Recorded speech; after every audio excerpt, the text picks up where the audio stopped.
نحمدہ ونصلی علی رسول الکریم اما بعد اللہم صلی علی محمد وعلی آلہ وصحابہ اجمعین لا یستوی منکم من انفق من قبل الفتح وقاتل اولئک اعظم درجۃ من الذین انفقوا من بعد وقاتلوا وکلا وعد اللہ الحسنی۔ بھائیو، آج ہم صحابہ اکرام کے بارے میں اصولی اور قانونی جو باتیں ہیں وہ بیان کریں گے، اور انشاءاللہ اللہ کی رحمت سے بعض بھائیوں کے علم میں اضافہ ہوگا، اور اگر اضافہ نہیں ہوگا تو چلو علم جو ہے وہ مزید تازہ جو ہے وہ ہو جائے گا۔ پہلی بات یہ کہ صحابی کسے کہتے ہیں؟ صحابی کا مطلب ہے دوست۔ نبی علیہ السلام کو جس نے ایمان کی حالت میں دیکھا اور پھر ایمان کی حالت میں فوت ہوا، وہ صحابی ہے۔ اب جو مرتد ہو گئے، یعنی کہ بعد میں انہوں نے اسلام کو چھوڑ دیا، جیسے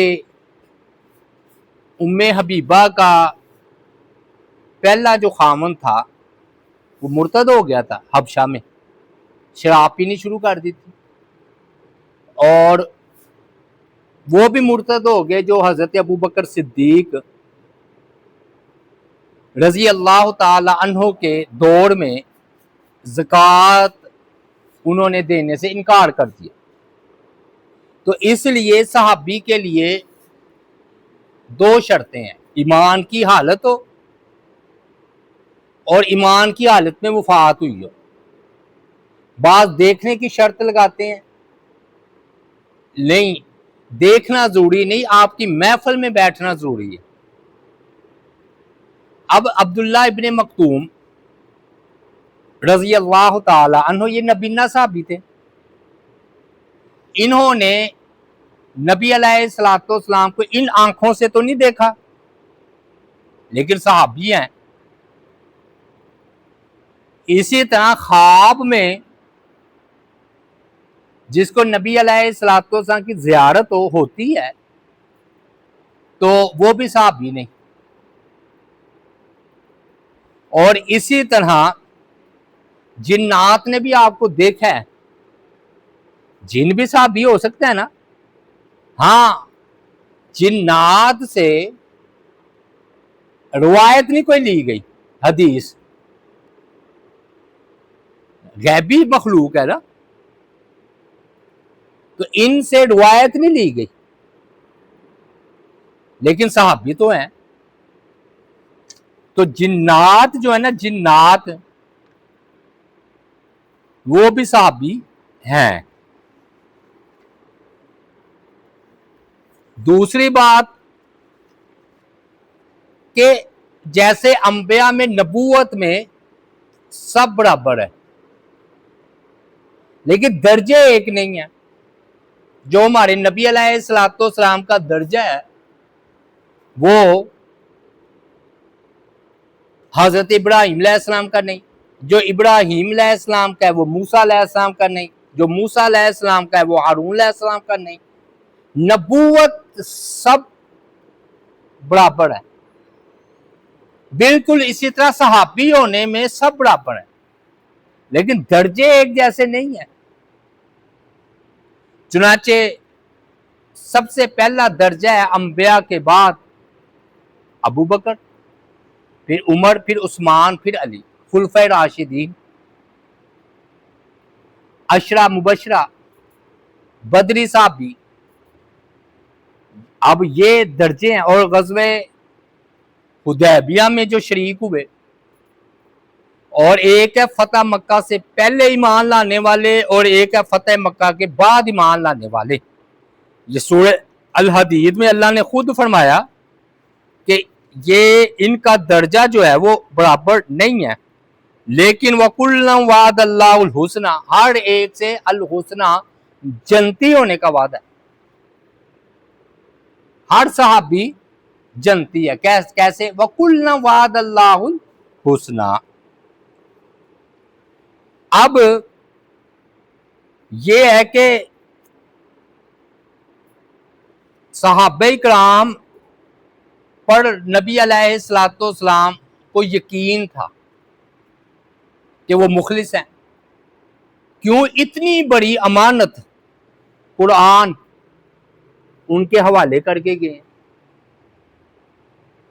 دیکھیے اگر جبریل پر اعتبار نہ ہو تو اللہ تعالیٰ توبہ نعوذ باللہ جبریل علیہ السلام کے ذریعے وحی آئے، اور اگر انبیاء پر ایمان نہ ہو یا یقین نہ ہو تو اللہ نبیوں کو نبی بنائے. ہم تو اس کبھی بھی بس پر نہیں بیٹھتے جس کے ڈرائیور پر یقین نہ ہو. یہ تو گاڑی مار کر ایکسیڈنٹ کر دے گا. تو نبی علیہ الصلوۃ والسلام کو صحابہ کرام پر یقین تھا تو قرآن ان کے حوالے کر کے گئے ہیں نا. اگر صحابہ کرام کو عادل مانیں گے تو قرآن مجید محفوظ ہے، ورنہ قرآن مجید محفوظ نہیں. پھر بھائیو اللہ تعالیٰ کی ذات پاک نے پانچویں بات یہ ہے کہ فرمایا فَإِنْ آمَنُوا بِمِثْلِ مَا آمَنْتُمْ بِهِ فَقَدِ اهْتَدَوْا، کہ اگر تم ایمان لاؤ گے جیسے میرے صحابہ ایمان لائے ہیں تو پھر ہدایت یافتہ ہو. اگر کسی نے اپنا ایمان چیک کرنا ہو تو وہ صحابہ کسوٹی ہیں، معیار ایمان ہے، وہ پکڑ لے. تو اب حدیث پاک میں بھی یہ بات آئی ہے کہ فرمایا کہ ہر فرقہ جہنم میں جائے گا، ایک فرقہ جنتی ہے، گروہ، جماعت. نبی علیہ الصلوۃ والسلام سے پوچھا گیا وہ کون ہے؟ فرمایا ما انا علیہ و اصحابی، جس پر میں اور میرے صحابہ ہیں. ما انا علیہ و اصحابی. اور صحابہ کرام کا اجماع حجت ہے. ہاں اختلاف اگر آپس میں ہو جائے تو بات پھر دیکھا جائے گا کہ قرآن و سنت کے دلائل کن کے صحابی کے زیادہ قریب ہے. بھائی یہ ستارہ چھوٹا ہو یا بڑا روشنی تو دیتا ہے،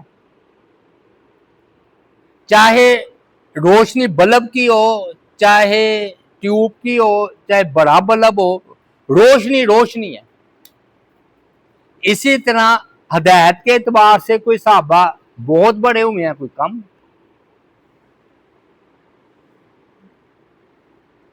پھر چھٹی بات یہ ہے کہ جس طرح انبیاء پر ایمان لانا فرض ہے اور ایک نبی کا انکار کرنا بھی کفر ہے، اسی طرح تمام صحابہ کرام کو صحابہ ماننا ایمان کا حصہ ہے. اور بالخصوص جن کو قرآن نے صحابی کہا جیسے ابو بکر صدیق. اب بعض لوگ کہتے ہیں صحابہ کا انکار کرنا کفر نہیں، یہ بات ٹھیک ہے، لیکن بعض صحابہ ایسے ہیں کہ جن کا انکار کرنا کفر ہو جائے گا، کیونکہ ان کا انکار کرنے سے قرآن کا انکار ہوگا. جیسے قرآن کہہ رہا ہے لِصَاحِبِهِ، کہ آپ غار ثور میں اپنے ساتھی کو کہہ رہے تھے لا تحزن، غم نہ کر، ان اللہ معنا، اللہ تعالیٰ بے شک ہمارے ساتھ ہے. اب ادھر دیکھیے بات یہ ہو رہی ہے کہ قرآن کہہ رہا ہے کہ نبی علیہ الصلوۃ والسلام ابو بکر کو اپنے ساتھی کہہ رہے ہیں. اچھا ایک نے جواب دیا، کہتے وہ تو جو تھے نا یوسف علیہ الصلوۃ والسلام، کہ جو ساتھی تھے وہ کافر تھے، ان کو ساتھی نہیں کہا، بلکہ ان کو جیل کا ساتھی کہا ہے۔ اور کہتے ہیں کہ دیکھیے جی صحابی تو کافر کو بھی کہتے ہیں وما صاحبکم بمجنون، یہ اللہ نے کافروں کو کہا کہ تمہارا جو ساتھی ہے نبی علیہ السلام وہ مجنون نہیں ہے۔ تو دیکھو جی کافر کو صحابی نہیں کہا، تو اس کا جواب یہ ہے کہ ہم اصطلاحی صحابی کی بات کر رہے ہیں، صحابی وہ جس نے ایمان کی حالت میں آپ کو دیکھا ہو، ورنہ تو واقعی صحابی لغوی اعتبار سے تو سارے ہیں جو پاس بیٹھے۔ اب ابو جہل نے نبی علیہ السلام کو دیکھا ہے نا، اب صحابی بن گیا۔ کیوں نہیں صحابی بنا؟ اس لیے کہ ایمان کی حالت میں نہیں دیکھا۔ تو صحابی لغت کے اعتبار سے تو ساتھی کو کہتے ہیں، لیکن اصطلاحی معنی یہ ہے کہ جس نے ایمان کی حالت میں آپ کو دیکھا ہو۔ اچھا، تو اب جو ابو بکر رضی اللہ تعالیٰ عنہ کو صحابی نہیں مانتا وہ قرآن کا انکار کرتا ہے، اور قرآن کا انکار کرنے والا کافر ہے۔ زید بن حارثہ ہیں رضی اللہ تعالیٰ، واحد صحابی ہیں جن کا ذکر قرآن میں آیا ہے۔ اب اگر کوئی بندہ ان کو صحابی نہ مانے تو وہ قرآن کا انکار ہوگا، تو قرآن کے انکار کی وجہ سے وہ کافر ہو جائے گا۔ اس لیے میں نے یہ کہا کہ بعض صحابہ کا انکار کرنے سے بندہ کافر ہو جاتا ہے، بالخصوص جس کا پتہ ہو کہ اللہ اور اس کے رسول نے اس کو صحابی کہا ہے۔ اب فرشت جی کہ بھی ہم نے بعض کو ماننا ہے بعض کو نہیں، یہ تو یہودیوں کا طریقہ ہے۔ یہودیوں نے کہا تھا ہم نے موسیٰ علیہ السلام کو ماننا ہے،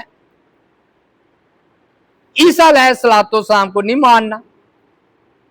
عیسائیوں نے کہا کہ ہم نے عیسیٰ علیہ السلام کو ماننا ہے، ہم اپنے نبی علیہ السلام کو نہیں مانتے۔ وہ ہم آدم علیہ السلام سے لے کر نبی علیہ السلام تک کل آمن باللہ وملائکتہ وکتبہ ورسلہ۔ قرآن نے کہا کذبت عاد المرسلین، کہ قوم عاد نے پیغمبروں کو جھٹلایا۔ سوال، انہوں نے تو صرف صالح علیہ السلام کو یا ہود علیہ السلام کو جھٹلایا ہوگا نا، ایک ہی رسول تھے نا جن کو جھٹلایا۔ تو قرآن کہہ رہا ہے کہ انہوں نے پیغمبروں کو جھٹلایا۔ بھئی ایک پیغمبر کا انکار سب پیغمبروں کا انکار ہے، کیونکہ سب پیغمبروں نے یہ کہا ہے قل هو اللہ احد، سب پیغمبروں نے آ کر یہ کہا ہے اللہ ایک ہے۔ تو ایک نبی کی تبلیغ کا انکار سب نبیوں کی تبلیغ کا انکار ہے، کیونکہ سب کی بات جو ہے وہ ایک تھی۔ اس لیے فرمایا کہ انہوں نے رسولوں کو جھٹلایا، حالانکہ سب رسولوں کو انہوں نے نہیں جھٹلایا۔ یہودیوں نے بات کی جی، کہنے لگے جی آپ اے نبی علیہ السلام آپ پر وحی کون لاتے ہیں؟ آپ نے فرمایا جبریل۔ کہنے لگے ہاں میکائیل لاتے تو پھر مانتے۔ تو اللہ نے فرمایا من کان عدوا لجبریل فإنہ نزلہ علی قلبک بإذن اللہ، فرمایا جو جبریل علیہ السلام نے آپ کے دل پر قرآن کو نازل کیا ہے، تو جو جبریل کا دشمن ہے فرمایا کہ وہ تو اللہ کا دشمن ہے، وہ تو میکائیل کا بھی دشمن ہے۔ کیوں؟ میکائیل اور جبریل علیہ السلام آپس میں بھائی ہیں۔ تو جو یاد رکھیے جو انکار کرے گا کس کا؟ جبریل علیہ السلام کا، وہ میکائیل کا بھی انکار کرتا ہے۔ جو ابو بکر کا انکار کرتا ہے حقیقت میں وہ حضرت علی کا بھی انکار کرتا ہے، کیونکہ علی اور ابو بکر آپس میں دوست ہیں۔ لا نفرق بین احد من رسلہ، سورہ البقرہ آیت مبارکہ کریمہ 285، کہ ہم رسولوں میں کوئی فرق نہیں کرتے کہ یہ نبی ہے یہ نبی نہیں، نبوت میں سب یکساں ہے۔ اب فرشت اس کو مانوں گا اس کو نہیں مانوں گا، یہ نہیں طریقہ ٹھیک۔ اب دیکھیے ایک قوم نے کیا کہا، جماعت نے، نبی کی صلی اللہ علیہ وآلہ وسلم کی کتنی بیٹیاں جی؟ 4۔ کتنی بیٹیاں ہیں؟ 4۔ قرآن بھی کہہ رہا ہے کہتے جی ایک ہی بیٹی ہے فاطمہ. پھر خلفائے راشدین کتنے ہیں؟ 4. کہتے ایک علی ہے، باقی تینوں کو تو مانتے ہی نہیں. تیسرا دیکھیں 9 آپ کی بیویاں ہیں، لونڈیاں بھی ہے، ماریا قبطیہ. اب ایک ہی بیوی جی ختیجہ الکبریٰ نہیں بھائیو، یہ تو فرشت ہو گئی. پھر کہنا 5 تن پاک، ٹھیک ہے فضیلت ہے، لیکن بھائیو سب تن پاک. اسی طرح ہم داماد کی بات آئی تو کہتے علی داماد ہے. عثمان رضی اللہ تعالی عنہ وہ کہہ رہے داماد ہی کوئی نہیں. کیوں؟ کیونکہ داماد مانیں گے بیٹیاں بھی ماننا پڑیں گی، تو بیٹیوں کا پہلے انکار کر دیا ہے، تو نہ ہوگا نہ بانس نہ بجے گی بانسری. بیٹیوں کا انکار کر دو تاکہ عثمان غنی کو داماد ماننے نہ پڑے. یہ پیچھے ہے. تو دیکھا میں نے کتنی آپ کو فرشت بتائی ہے. پھر سن لیں، 4 بیٹیوں میں سے ایک بیٹی کو مانتے ہیں، 4 خلفائے راشدین میں صرف علی کو مانتے ہیں، 9 بیویوں میں سے صرف ختیجہ الکبریٰ کو مانتے ہیں، تمام صحابہ کرام میں سے صرف 5 تن کو مانتے ہیں، اور داماد میں سے صرف حضرت علی داماد ہے. اب بنیادی بات یہ ہے کہ صحابہ کرام کے بارے میں اصولی بات یہ کہ ہم ان کو معصوم نہیں مانتے، جس طرح نبیوں کو معصوم مانتے ہیں. اور نبیوں کو بھی ہم اس اعتبار سے معصوم مانتے ہیں کہ یہ نہیں کہ ان سے خطا نہیں ہوتی، خطا ہوتی ہے، وہی آ کر ان کی اصلاح ہو جاتی. اب صحابہ نبی نہیں تھے، معصوم نہیں تھے، خطا ان سے ہوئی ہے. لیکن اب 2 باتیں ہیں، تیسری بات ہم آگے چل کر لیں گے. 3 باتیں سمجھ لیں. پہلی بات، ان کی خطاؤں کو علم کے لیے پڑھنا تو ٹھیک ہے، لیکن باغرض سے توہین، نیت توہین کی ہو اور آپس میں تقابل کرواتے ہوئے مقابلہ بازی، یہ منع ہے. کسی صحابی کا اس انداز میں ذکر کرنا کہ سننے والے کے دل میں ان کی نفرت بیٹھے، وہ نہیں ٹھیک. جیسے کہ آپ سنیں فی فتنہ محمد علی انجینئر. اب معاویہ رضی اللہ تعالی عنہ، وہ ہم نے ایک علیحدہ وہ خطبہ ہے کہ اس میں ہم نے ان کی فضیلتیں بیان کی ہیں. وہ کہتا ہے کوئی فضیلت ثابت نہیں، اور ذکر اس انداز میں کرنا کہ سننے والے کے دل میں بغض، نفرت، کینہ یہ بیٹھے، یہ جائز نہیں ہے. بات میں سمجھا پا رہا ہوں کہ نہیں؟ یہ جائز نہیں ہے. اب پہلے ہے کہ ایمان لانے سے پہلے ابو سفیان ہے، جنگیں لڑی ہیں مسلمانوں کے ساتھ، خالد بن ولید ہے، غزوہ احد میں ظاہری طور پر نقصان ہی انہی کی وجہ سے ہوا تھا. وحشی نے امیر حمزہ رضی اللہ تعالیٰ عنہ سید الشہداء کو شہید کیا ہے. عثمان غنی رضی اللہ تعالی عنہ. اب ایک ہے ایمان لانے کے بعد خطا، تو یہ تو اللہ تعالیٰ جو بندہ ایمان لاتا ہے حدیث میں اس کے ساری خطائیں معاف ہو جاتی. اب کوئی بندہ اپنا بغض نکالنے کے لیے کہے جی ابو سفیان نے حالت کفر میں یہ کیا، خالد بن ولید نے یہ کیا، ہاں جی ہندا نے، وحشی نے یہ کیا، یہ تو غلط بات ہے.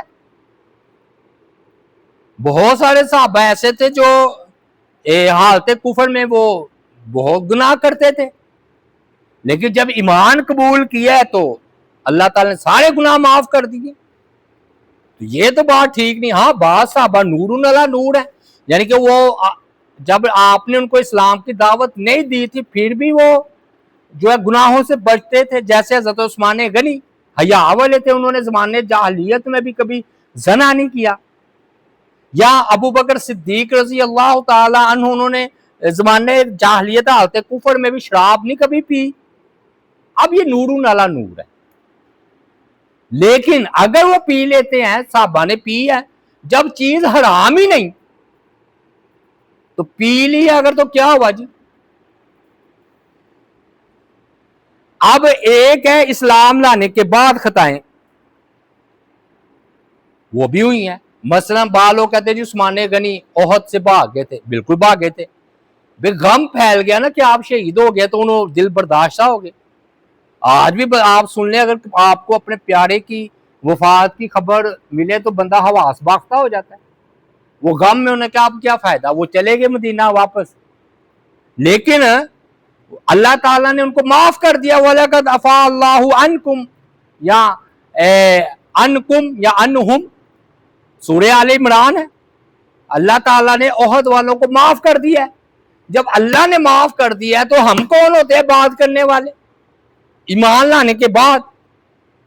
آپ دیکھیے حضرت آدم علیہ السلام کی خطا کا ذکر ہوتا ہے، دل میں نفرت بیٹھتی ہے یا محبت پیدا ہوتی ہے؟ کوئی نفرت نہیں بیٹھتی، محبت آتی. یونس علیہ السلام کی خطا کا ہم ذکر کرتے ہیں تو دل میں محبت نہیں پیدا ہوتی ہے. تو اگر کوئی اب بھی حضرت آدم علیہ السلام کا ذکر خطا کا اس انداز میں کرے، لو جی چلے گئے درخت کے قریب فلاں فلاں، اور توہین کرے تو وہ تو کافر ہو جائے گا. تو اب سب سے بہترین دلیل ہے، بہت پیاری، سورہ توبہ. سورہ توبہ قرآن مجید کی آخری سورتوں میں سے ہے، اور اس میں ایک صحابی کعب بن مالک رضی اللہ تعالی عنہ کا ذکر ہے. کعب بن مالک کا ذکر ہے. کن کا؟ توبہ کا. اچھا آپ دیکھیں خطا ہوئی نا، ہوئی ہے. اور یقین کریں آج بھی اگر آپ کعب بن مالک کا واقعہ سن لیں آنکھوں میں آنسو آ جاتے ہیں. آنسو آ جاتے ہیں. کیوں؟ کیونکہ مزید محبت پیدا ہوتی ہے دل میں، نفرت نہیں پیدا ہوتی. سورہ توبہ، توبہ توبہ مطلب ہی یہی ہے کہ اللہ نے ان کی توبہ قبول کی، بلکہ ان کی خطائیں، بعض نے یہ کہا کہ ہماری خطاؤں سے افضل ہے. کیوں؟ کیونکہ ہمیں تو پتہ نہیں ہماری معافی ہوئی ہے کہ نہیں. میں بندے سے گناہ ہو گیا، کہتا ہے استغفر اللہ استغفر اللہ. اللہ نے ان کو بتایا کہ میں نے معاف کیا کہ نہیں کیا؟ بتایا اللہ تعالیٰ نے؟ نہیں بتایا. اچھا اب دوسرا دیکھیں، جب اللہ تعالیٰ کی ذات پاک نے نہیں بتایا تو ان کا اللہ نے بتایا ہے. بتایا کہ نہیں بتایا؟ جب اللہ تعالیٰ کی ذات پاک نے ان کا بتایا ہے تو اور معافی کا بھی اعلان کیا ہے، بلکہ ہمیں تو یہ نہیں پتا ہماری نیکیاں بھی قبول ہوئی ہیں کہ نہیں ہوئی. ہمارا تو یہ حال ہے، گناہ تو چھوڑو، ہم نے عشاء کی نماز پڑھی، بات یہ ہے کہ اللہ قبول بھی تو کرے. اگر ہماری نیکی جو ہے قبول ہو جائے پھر نیکی ہے نا.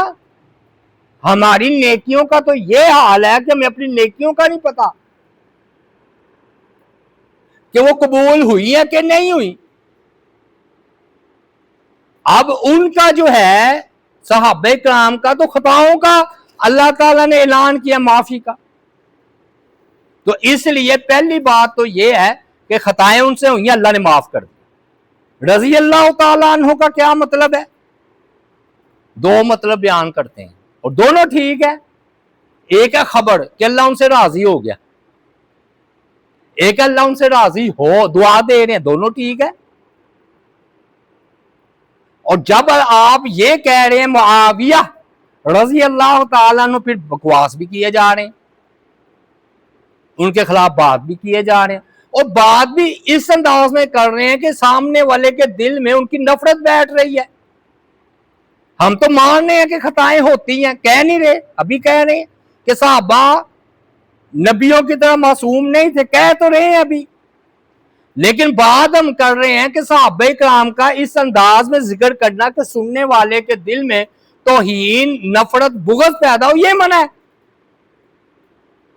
یہ تو ایسے ہی ہوا نا جیسے یوسف علیہ السلام کے بھائیوں کا کہا جائے جی انہوں نے تو کنویں میں پھینک دیا.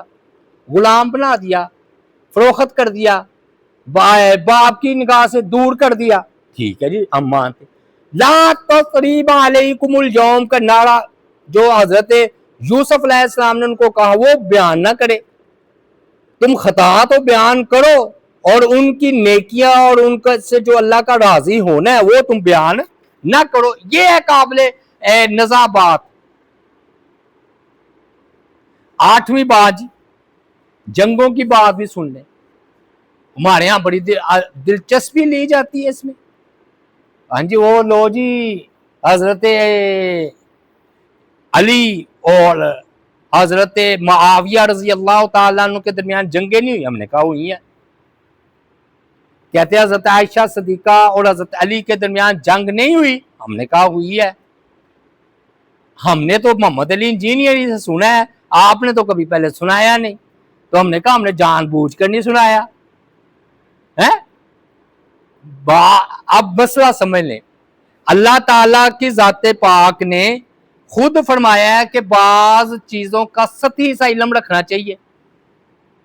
یہ اللہ تعالیٰ کی ذات پاک نے خود بتایا کہ بعض علوم ایسے ہیں جن میں گہرائی میں نہ آپ جائیں، بس تھوڑا سا ہلکا سا علم رکھیں. مثلا سورہ کہف ہے جی، اللہ تعالیٰ نے فرمایا 22ویں غالباً آیت ہے کہ کوئی کہے گا 4 تھے اصحاب کہف، 3 تھے، چوتھا ان کا کتا تھا. بعض کہیں گے وہ 4 تھے، 5واں ان کا کتا تھا. بعض کہیں گے 6 تھے، وہ 7واں ان کا کتا تھا. تو اللہ تعالیٰ نے فرمایا کہ تم جو ہے نا لا تماری فیہم الا مراء ظاہرا، یہ آپ سے جو جھگڑا کریں گے نا بس سطحی سا جھگڑا کریں، اوپر سا آپ ان سے. ولا تستفت فیہم منہم احدا، ان کے متعلق آپ سے کوئی یہ سوال نہ کریں، نہ آپ سوال کریں آپ سے. مطلب کیا ہوا کہ پتہ بھی لگ جائے اصحاب کہف 4 تھے یا 5 تھے 6 تھے، ایمان میں کون سا اضافہ ہو جانا جی، تعداد میں کیا رکھا ہے. اب یہ بہت بڑی بات ہے یہ ہم جانیں کہ اصحاب کہف کی تعداد کتنی تھی. اللہ نے خود فرمایا کہ بس کوئی جھگڑا نہ کرے، سطحی سا بس. اور آپ دیکھ لیجئے اللہ تعالیٰ نے فرمایا ہے کہ بعض علوم ایسے ہیں جن کو خود اللہ نے روکا کہ بس یہ کہو کہ ہمارا ایمان ہے. مثلا آیات بھی 2 قسم کی ہے، متشابہات ہیں اور ام الکتاب ہے، محکم آیات ہے. مثلا قل هو اللہ احد، اللہ ایک ہے، یہ محکم ہے، معنی بھی ٹھیک ہے، سمجھ میں آنے والا ہے. بعض کے الفاظ پتہ ہے معنی نہیں معلوم، جیسے الف لام میم، اس کا معنی ہمیں علم ہے. اچھا اب جانا چاہیے، سیکھنا چاہیے، نہیں اللہ نے بتایا. خود فرمایا کہ تو آپ سے روح کے بارے میں سوال کرتے ہیں، کہا کہ تمہیں روح کے بارے میں تھوڑا علم دیا گیا ہے. سمجھ آئی نا بات، تھوڑا علم دیا گیا ہے. تو اب معلوم ہوا کہ متشابہات میں بھی گہرائی میں جانا نہیں چاہیے. تقدیر کے بارے میں بحث کر رہے تھے صحابہ، آپ نے غصے کا اظہار کیا ہے. آپ نے فرمایا کہ یہ تم سے پہلے جو قومیں تھیں اسی جھگڑے کی وجہ سے ہلاک ہوئی ہیں، بس تقدیر پر ایمان لاؤ، زیادہ گہرائی میں نہ جاؤ. کیوں؟ ہر ایک کا دماغ ایسا نہیں ہوتا کہ وہ سمجھ سکے. بھئی ہاتھیوں کی غذا ہوتی ہے نا، دیکھا ہاتھیوں کا کھانا، وہ چونٹیوں کے آگے کیڑیوں کے آگے ڈال دے وہ کھا لے گی، ضائع کرے گی. ہاتھیوں کی غذا چونٹیوں کے آگے نہیں ڈالی جاتی. اسی طرح بعض علوم و فنون ٹھیک ہے ایسے ہیں کہ بعض ہی لوگ اس کو سمجھ سکتے ہیں، سمیٹ سکتے ہیں. بعض کے دل کا ظرف برتن اتنا وسیع نہیں ہوتا کہ وہ علم کو قبول کر لے. نبی علیہ السلام نے بھی فرمایا تھا کہ وحی کی مثال بارش کی طرح ہے، بعض پر برس دے تو کتنا سرسبز و شاداب گھاس درخت اگاتے ہیں، اور بعض چٹیل ہوتا ہے، بہتی ہے بارش آگے نکل جاتی ہے. تو علم بارش کی طرح. آپ سارے باتیں سن رہے ہیں نا میری، یقین کریں آپ میں سے سب ایک جیسی سمجھ نہیں رکھتے.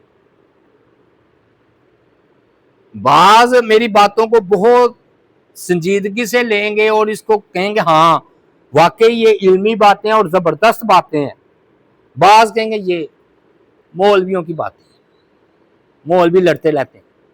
اب دیکھیں نا یہ ہے۔ اب کئی بحثیں واقعی ایسی ہوئی ہیں جس کا تعلق اتنا نہیں تھا اور ہمیں بھی آج روکا جاتا ہے، مثلا قرآن مخلوق ہے۔ اب یہ عباسی دور میں بڑی یہ بحث پھیلی، کیا فائدہ؟ اللہ جھوٹ بول سکتے ہیں کہ نہیں، یہ بھی بحث ہوتی ہے، ہاں جی۔ اور اللہ تعالیٰ جادو کا علم بھی جانتے ہیں کہ نہیں، لو اب آپ اندازہ لگائیں۔ ہر علم سیکھنے والا نہیں ہوتا۔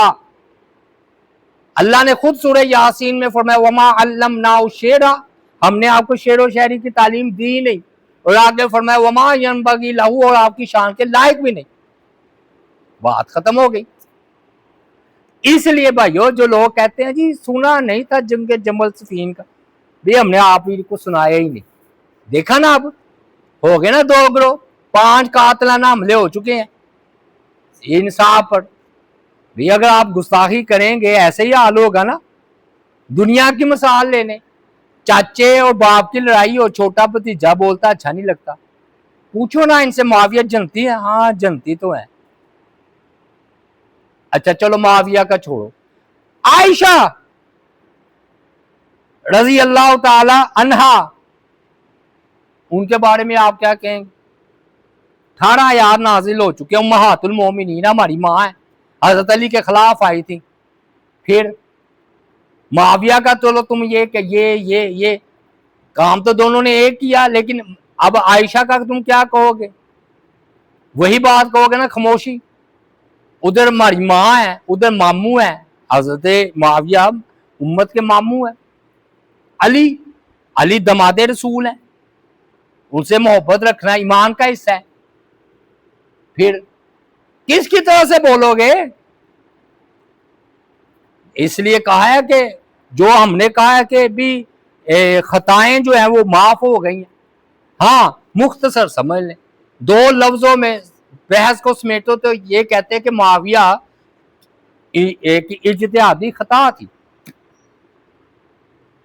اور حضرت علی حق پر تھے، بس اتنی سی بات۔ اب میں نے بات کی، کوئی بہت لمبی چوڑی بات کی، مختصر بات کر دی۔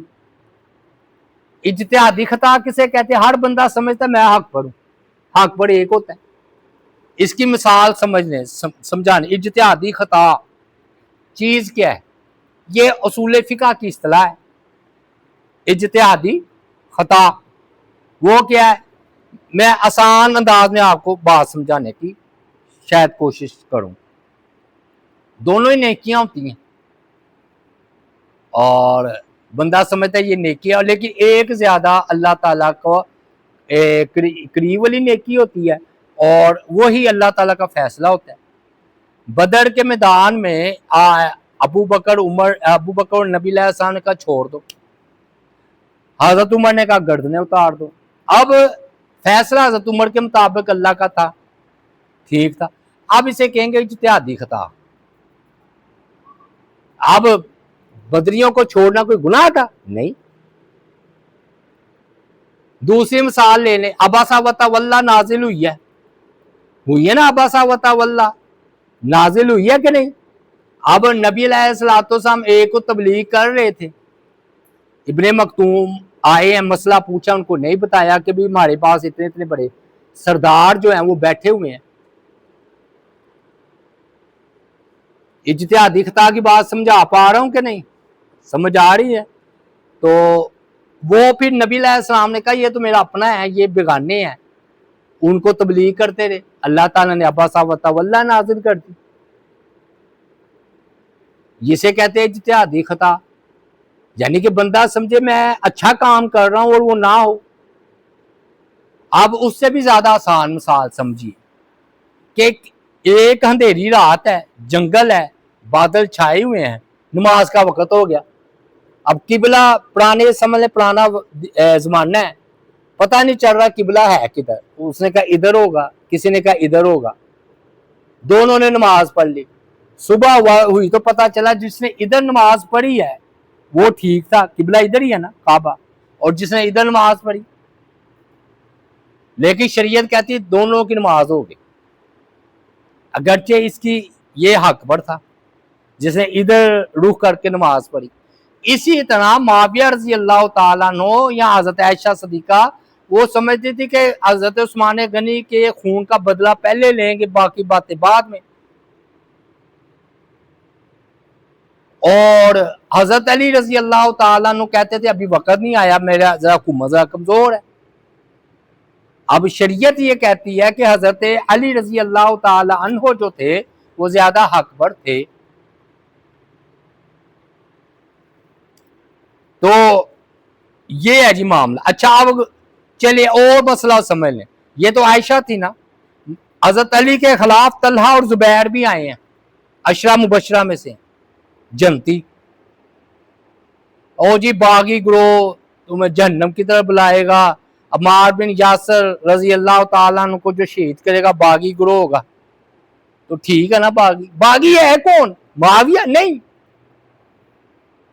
اصل میں باغی وہ ہے جنہوں نے عثمان غنی کو شہید کیا نا، عبداللہ بن سبا کا ٹولہ. وہ دونوں گروہ میں پھیل گیا، ادھر بھی تھا ادھر بھی تھا. انہوں نے جنگ کروائی ہے اور انہوں نے عمار بن یاسر کو جو ہے وہ شہید کیا ہے. تو اس لیے اگر وہ باغی گروہ جہنم کی طرف بلا رہا تھا تو حضرت عائشہ صدیقہ طلحہ زبیر تو جنتی ہے. اس لیے بھائیو یہ بات ٹھیک نہیں ہے. ہاں تیسرا موقف یہ ہے کہ خاموشی اختیار کی جائے، اور یہ زیادہ قریب آ کے ہے. عمر بن عبدالعزیز رحمۃ اللہ علیہ جنہیں یہ خود مجدد مانتے ہیں بنو امیہ میں سے، وہ فرماتے ہیں کہ جس طرح اللہ نے تمہیں ان کے زمانے سے محفوظ رکھا، جب اللہ تعالیٰ نے ہماری تلواروں کو ان کے خونوں سے بچائے رکھا، یعنی کہ ہم اس کے دور میں تھے ہی نہیں، تو ہم اپنی زبانوں کو ان کی جنگیں بیان کر کے کیوں رنگین کریں. اچھا یہ مسئلہ بھی سمجھ لیں، اس دور میں بھی کئی صحابہ جنگ میں شامل نہیں ہوئے تھے، خاموشی سے گھر میں بیٹھ گئے تھے. وہ کہتے تھے فتنوں کا دور ہے، گھر میں بیٹھے رہو، لکڑی کی تلوار میں بنا لو، یعنی کہ جو فائدہ نہ دے. وہ گھر بیٹھ گئے تھے، کئی صحابہ نہیں شریک ہوئے. اب ان کے بارے میں تمہارا کیا خیال ہے؟ کہتے ہیں نا ایک اٹھ کے کہتا ہے جی ہم تو علی کے لشکر میں ہوتے، تو بھئی وہ کئی خاموش ہو کے بیٹھ بھی گئے تھے. پھر اس لیے بھائیو خاموش رہنے ہی میں جو ہے نا فائدہ ہے. پھر حضرت علی رضی اللہ تعالیٰ عنہ کا قول ہے، انہوں نے پوچھا کہ جنگ صفین والے یہ ان کے مقتول جہنم میں ہیں، اور میں قاتلنا وقاتلہم فی الجنہ، صفین میں ہمارے مقتول اور ان کے مقتول دونوں جنت میں ہیں. یہ حضرت علی رضی اللہ تعالی عنہ نے فرمایا. اب آخری بات جی کہ بعض لوگ کہتے ہیں کہ ابو بکر افضل ہیں تمام صحابہ کرام سے یا نہیں.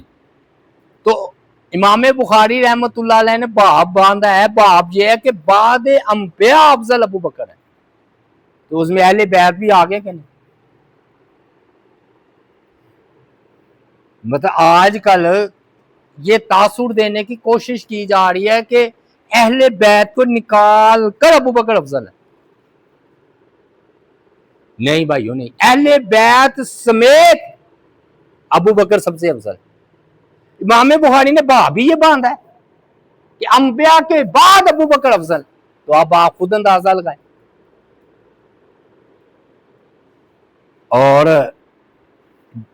ٹھیک ہے باقی جزوی فضیلت حاصل ہو سکتی ہے، جس طرح اہل بیت ہے یا حسن حسین ہے وہ سردار ہیں، کن کے؟ جنتیوں کے سردار ہے کہ نہیں ہے؟ تو ٹھیک ہے یہ جزوی فضیلت ہے، کلی فضیلت ابو بکر رضی اللہ تعالی عنہ کو حاصل ہے. اچھا اب بھائیو بالکل ہم آخر میں ایک بات کر کے اپنی بات کو سمیٹتے ہیں. میں نے یہ اندازہ لگایا ہے واقعی اپنے 30 سالہ تبلیغی دور میں کہ جب بھی آپ صحابہ کرام کی جنگوں کا ذکر کریں گے نا حاصل کچھ نہیں ہوتا. بے چینی، بے قراری، بلکہ جو نور برس رہا ہوتا ہے نا محفل میں، ہم آپس میں دشمن ہو جاتے ہیں. اور دوسری بات یہ ہے کہ جتنی یہ صحابہ کرام کے خلاف باتیں کرتے ہیں وہ ساری ٹھیک نہیں ہیں، کچھ ضعیف، کچھ تاریخی باتیں ہیں. اور کسی کا بھی اس انداز میں دفاع نہیں کرنا کہ وہ نبی ہیں. جو غلطی ہے ان کی مان ہے. ہاں آخر کیا ہوا؟ آخر یہ ہوا کہ اللہ نے ان کو بخش دیا، معاف کر دیا. ایک جملہ میں بولا کرتا ہوں، آخر میں جملہ بول کر اپنی بات کو ہم ختم کرتے ہیں. صحابہ کرام کی خطائیں، صحابہ کرام کی خطائیں، یہ یاد رکھنا ہے جملہ. سارا تو نہیں یاد رہے گا اب میرا یہ بیان، لیکن یہ آ جائے گا، جنہیں سننا ہو پھر سن لے.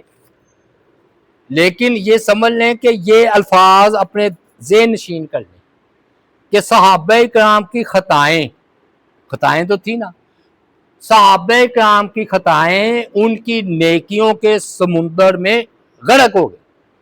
بولنے میں نے کیا کہا ہے؟ میرے ساتھ بولیں.